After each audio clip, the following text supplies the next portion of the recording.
Чакай само малко. Are you ready? Yes. Окей, давай.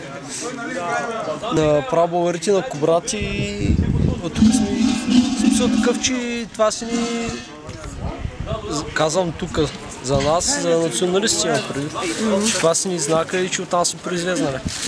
На Богдан Грън. Какво значат различните лъчове? Това е зодиака.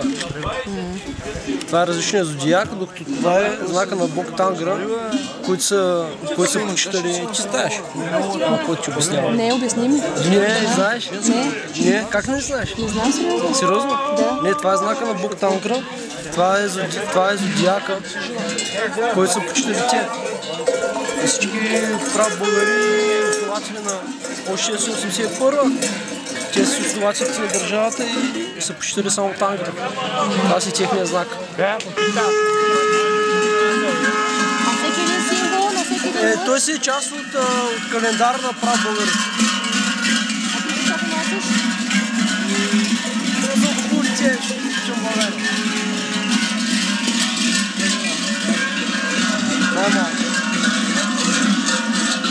Не, ти знаеш само изпълва. Не знам.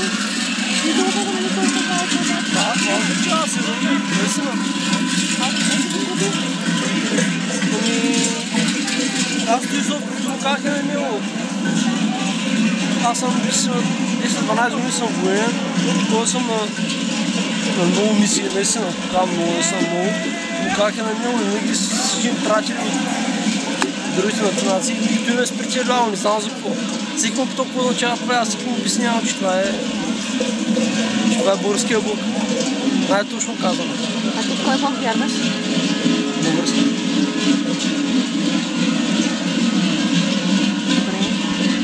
Това е най-важно. А що ходиш в кухня? Именно. Това са традициите. Кога за първи път си бил в кухня? Много малък. Много.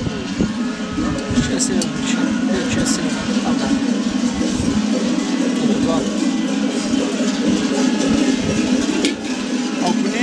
Ако не изпазваме традициите българските, ако не учим в България малко, много лесно всеки ден сядаш на лаптопа, на социалната мрежа и мислиш, че общуваш. Не е това начин. Особено малко да бъде там.